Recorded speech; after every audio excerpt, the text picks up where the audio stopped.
Why would a person voluntarily call herself the most hated woman in America?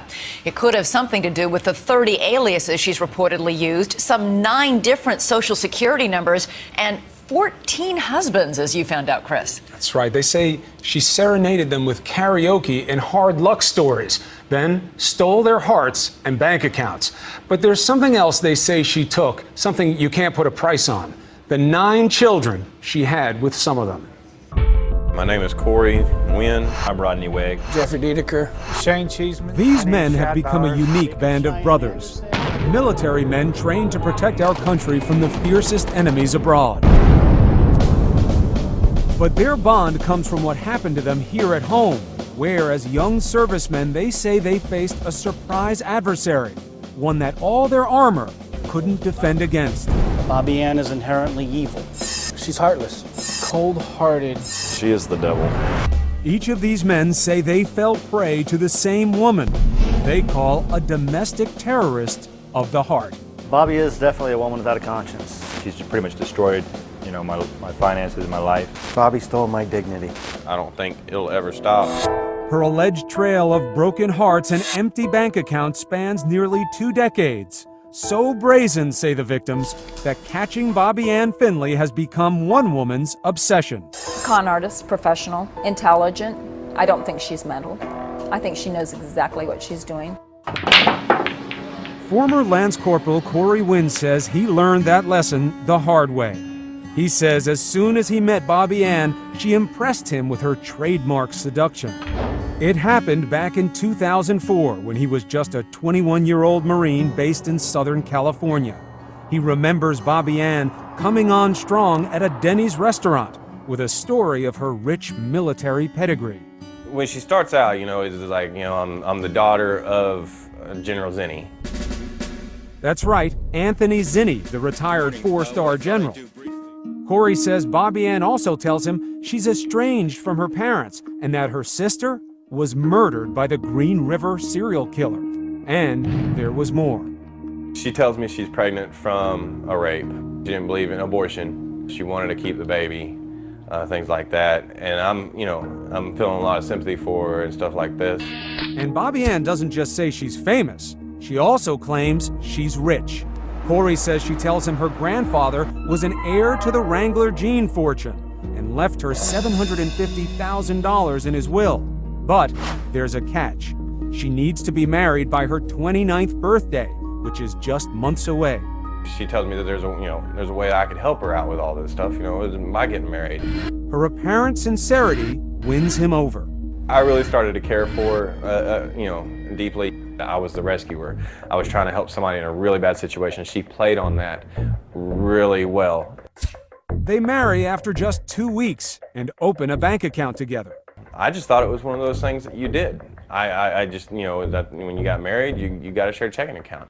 But within days, he says, Bobby Ann goes on a spending spree, cleaning out all his cash.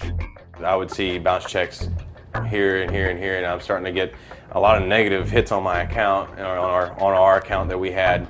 Corey says Bobby Ann reassures him that her sizable inheritance would more than cover the financial damage she'd done, and he believes her.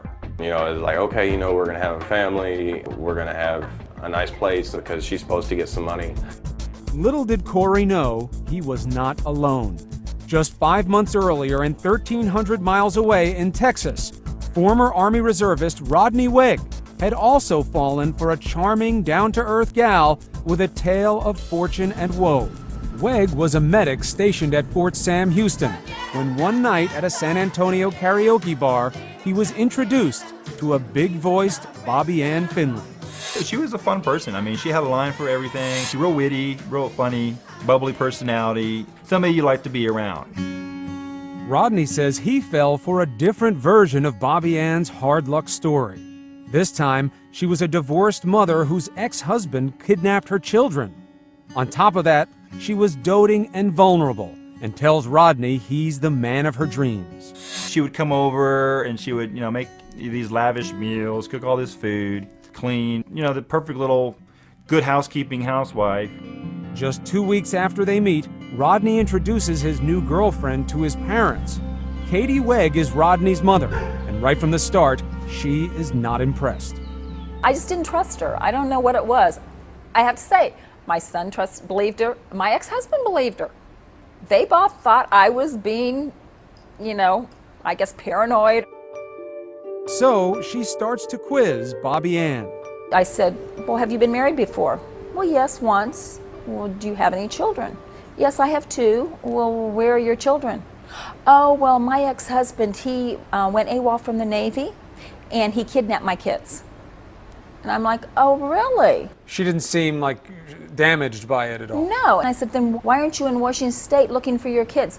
Oh, the Navy's looking for my kids. There's no point in me, staying there. I just need to get on with my life. That bothered me, and so I started quizzing her more and more. Is Rodney uncomfortable, like his mom is going at it with his girlfriend? He didn't really say anything. He just kind of sat there kind of quiet. And all of a sudden she goes, well, I think we're going to get married July 4th. And I looked at him and I went, you're getting married July 4th? They say Bobby Ann then plays the pregnancy card. It would be her classic MO. She's like, well, I'm pregnant.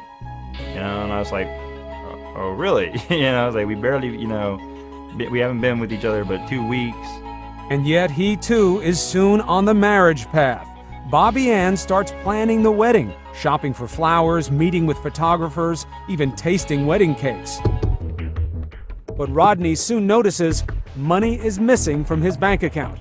So she was like, oh, well, the tux place, I had to go and put some money down on the tuxes. And she's like, I'll get it back. I'll just go tomorrow and I'll get it back. I told her, I was like, you need to get this money. You need to get this fixed. He said, well, Mom, I have no money. And I went, how do you have no money? He goes, Mom, she wrote checks on my account. Bobby Ann had duped Rodney, but hadn't counted on Katie Wegg. The marriage was off, and for Katie, the hunt was on. I wasn't sure who she was because she's writing all these hot checks, and why is she doing this, and where'd she come from? Bobby Ann Finley has just met her arch enemy, a mom on a mission scouring the internet and the country, unraveling what she says is an unimaginable trail of deception.